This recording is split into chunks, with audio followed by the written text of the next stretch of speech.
আব্দুল্লাহ বিন যায়েদ রাদিয়াল্লাহু তাআলা আনহু, এ বন্ধু, এ বাবাজি, এই সাহাবীর নাম কেন আপনাদের সামনে আমি নিয়ে আসলাম?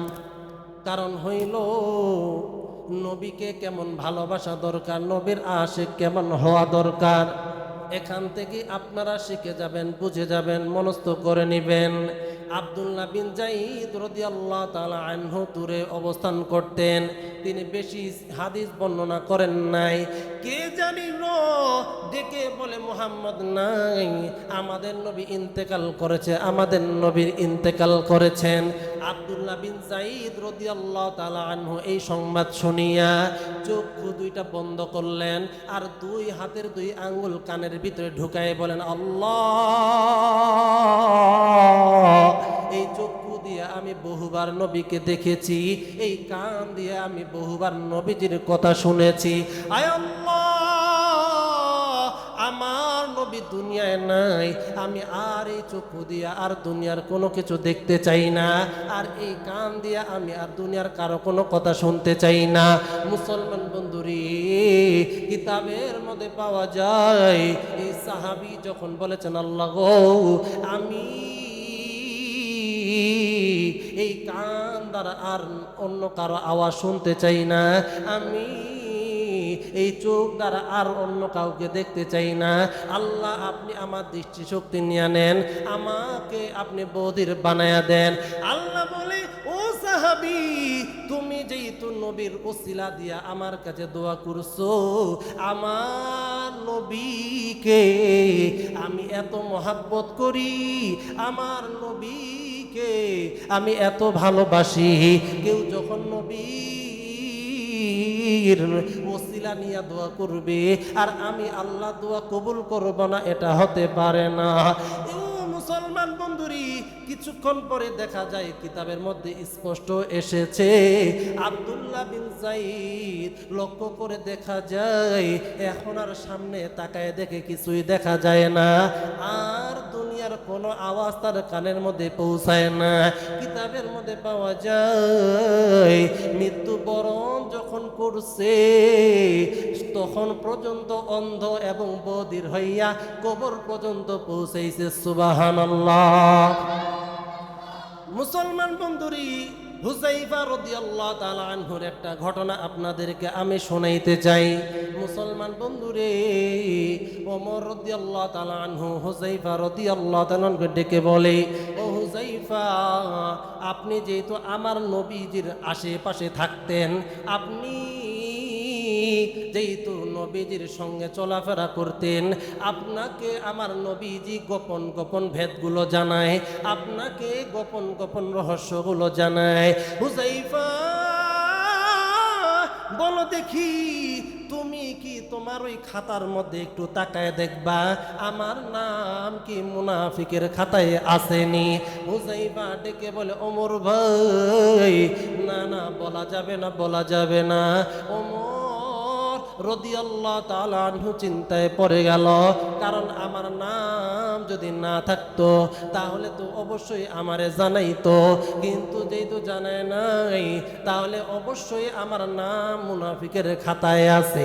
রাতের বেলা ঘুমাইছে, রাতের আধারে ঘুম আসে না, ঘুমাইতে গিয়াও ঘুম নাই, গভীর রজনীতে বৃষ্টি পড়তেছে, দৌড় মাইরা হুযায়ফার ঘরের মধ্যে আওয়াজ দিয়ে বলে, হুযায়ফা, একটু বলো দেখি আমার নাম কি মুনাফিকের খাতায় আসেনি? হুযায়ফা ডেকে বলে, ওমর ভাই, আমার নবীজির অনুমতি নাই, অনুমতি নাই। এ বন্ধু, এ বাবাজি, ওমর রাদিয়াল্লাহু তাআলা আনহু ডেকে বলে, হুযায়ফা, তুমি যেহেতু বলবা না, তাহলে একটু বলো দেখি, আমি যেই দিন মারা যাব, আমার যেই দিন ইন্তেকাল হয়ে যাবে, ওই দিন কি তুমি আমার জানাজার নামাজে শরীক হইবানি? হুযায়ফা ডেকে বলে, ও মোর ভাই, আপনি এটা কেমন কথা বললেন? আপনার জানাজায় যদি না যাই তাহলে কার জানাজায় যাব? আপনি এমন একজন মানুষ,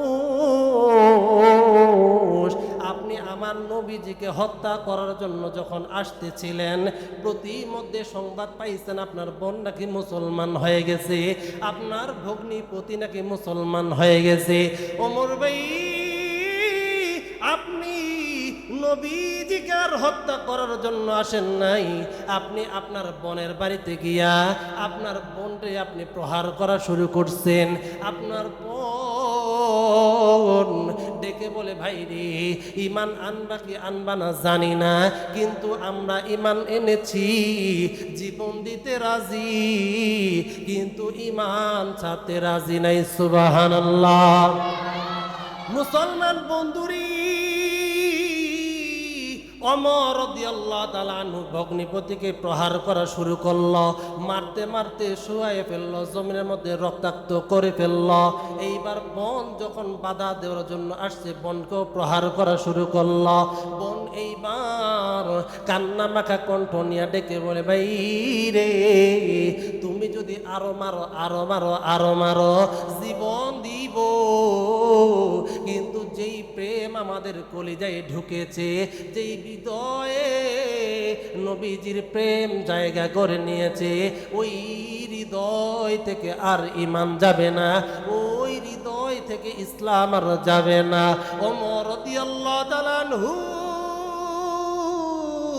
ওমর বোনের চেহারার দিকে তাকাইয়া যখন দেখে রে, বোনের কপাল পেটে পেটে রক্তগুলো জমিনে পড়তেছে, এরপরেও ঈমান ছাড়ে না, ঈমান ছাড়ে না।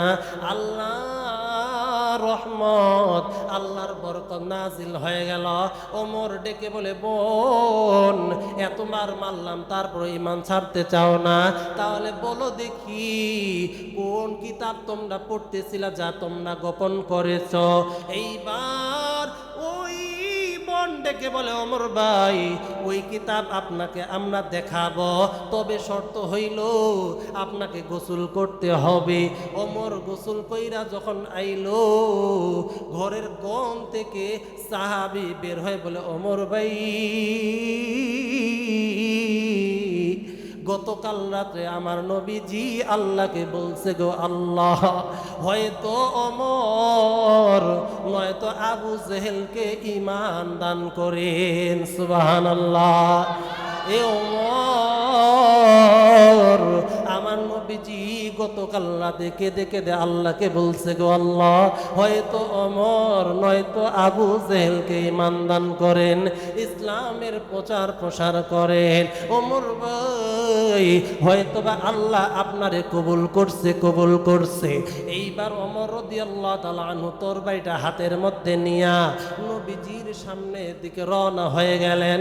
সাহাবীরা নবীজিকে ঘেরাও করে বসে রইছে। ওমরের আসার সংবাদ দেখিয়া সবাই ভীতিগ্রস্ত হয়ে গেছে, না জানি ওমর নবীজিকে আক্রমণ করে। সাহাবীরা ভয় পেয়ে গেছে। একজন সাহাবী দাঁড়ায় বলে, ও সাহাবীরা, তোমরা ভয় পেও না, ওমরের উদ্দেশ্য যদি সঠিক হয় তাহলে তাকে আমরা ছেড়ে দিব, আর যদি তার উদ্দেশ্য খারাপ হয় তার কল্লা এখানে দ্বিখণ্ডিত করে দিব। ওমর গেটের মধ্যে দাঁড়াইছে, নবীজি বসা থেকে দাঁড়ায় গেছে, নবীজির ফোকাস ওমরের দিকে, ওমরের ফোকাস নবীজির দিকে। নবীজি মৃদু মৃদু বলে, ও ওমর, একটু সামনে আসো, সামনে আসো। যখন বরাবর দাঁড়াইছে, ওমর আস্তে কইরা কলারটা ধরে বলে, ওমর, এখনো কি তোমার সময় হয় না? এ ওমর, এখনো কি তোমার সময় হয় নাই? এখনো কি তুমি ঈমান আনবা না, ঈমান আনবা না? যে ওমর নবীজির দিকে লাল বর্ণ চক্ষু নিয়ে তাকাইছে, এখন দেখা যায় ওমরের চক্ষুগুলো নিচের দিকে নেমে গেছে। সুবহানাল্লাহ। মুসলমান বন্ধুরি,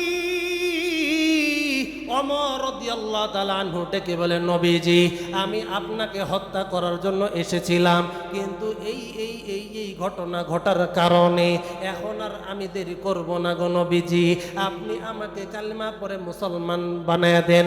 নবীজি কালেমা পড়ে মুসলমান বানানোর পরে একটা বলেছিলেন আল্লাহু আকবার।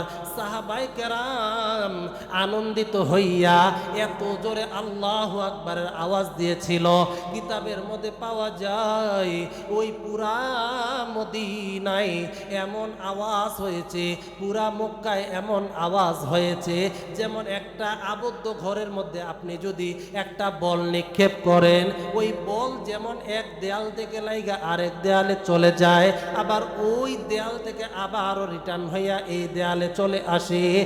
ওই দিন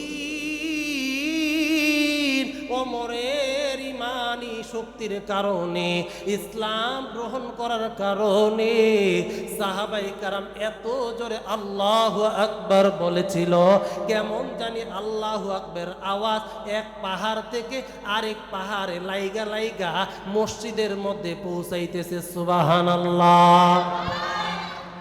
মুসলমান বন্ধুরি, বলছিলাম হুযায়ফা রাদিয়াল্লাহু তাআলা আনহুকে ওমর রাদিয়াল্লাহু আনহু বলতেছেন, ও সাহাবী, আমি যদি মারা যাই তাহলে কি আমার জানাজার নামাজে শরীক হবেননি? মনে আসেনি আপনাদের? আমি যদি মারা যাই তাহলে আমার জানাজার নামাজে শরীক হবেননি। এইবার হুযায়ফা ডেকে বলে, ওমর ভাই, আপনার জন্য ঈমানওয়ালা জিন্দেগি আমরা পেয়েছি। আপনি মুসলমান হওয়ার পর আপনি সর্বপ্রথম উঁচু আওয়াজে বলেছেন, গো নবী, আমাদের ইসলাম যদি সত্য হয়, আমাদের ধর্ম যদি সত্য হয়, তাহলে গোপনে নয় প্রকাশ্যই আমরা ঈমানি শক্তি দিয়া ইসলামের দাওয়াত দিব। আসেন আমরা কাবা শরীফে গিয়া জামাতের সাথে নামাজ আদায় করব। সুবহানাল্লাহ। এ ওমর ভাই, অবশ্যই আপনি যদি মারা যান আপনার জানাজার নামাজে আমরা শরীক হব, আমি শরীক হব। ওমর রাদিয়াল্লাহু তাআলা আনহু ডেকে বলে, হুযায়ফা, তোমার গোপন রহস্য কিন্তু প্রকাশ পেয়ে গেছে। আরে কেমনে প্রকাশ পাইল? বলে, তোমারে বারবার জিগাইছি আমার নাম কি মুনাফিকের খাতায় আসেনি, কিন্তু বলো নাই। কিন্তু যেহেতু তুমি আমার জানাজায় শরীক হইবা, তাহলে আমার নাম মুনাফিকের খাতায় নাই। কারণ যার নাম মুনাফিকের খাতায় তার জানাজায় তুমি কখনো শরীক হইতা না। হুযায়ফা, আর তোমারে কিছুই বলবো না, যাও হুযায়ফা, আমার দিল শান্ত হয়ে গেছে। এই বন্ধু হুযায়ফার ঘটনা বলতে গিয়া এই জায়গায় আপনাদেরকে এটা বুঝাইলাম।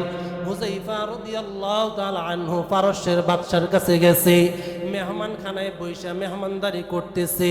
গোশতের টুকরা মুখের মধ্যে নিয়া হঠাৎ করে গোশতের টুকরা জমিনের মধ্যে পড়ে গেছে। হুযায়ফা গোশতের টুকরা জমিন থেকে তুইলা আবারও পরিষ্কার করে মুখের মধ্যে যখনই দিতে গেছে, বাদশার প্রজারা ডেকে বলে, হুযায়ফা, এই জায়গায় কোনো জিনিস পইরা গেলে তোলার প্রয়োজন পড়ে না, এটা তোলা যায় না। হুযায়ফা ডেকে বলে, এ বখবক, এ শয়তানের দল, আমার নবীজিকে এত ভালোবাসি, আমার নবীজিকে এত মহাব্বত করি। আমার নবীজি বলছে, যখন কোনো খাবার পরে যাবে তা তুইলা খাওয়া হইল আমার সুন্নত, আর আমার সুন্নত যারাই পালন করবে ইউহিব্বুকুমুল্লাহ, আল্লাহ তাআলা তাদেরকে ভালোবাসবে, ওয়া ইয়াগফির লাকুম যুনুবাকুম, এবং আল্লাহ তাআলা তাদের জিন্দেগীর গুনাহগুলোকে মাফ করে দিবে। কারণ আল্লাহ আল্লাহু গফুরুর রহিম, আল্লাহ হইল ক্ষমাশীল দয়ালু।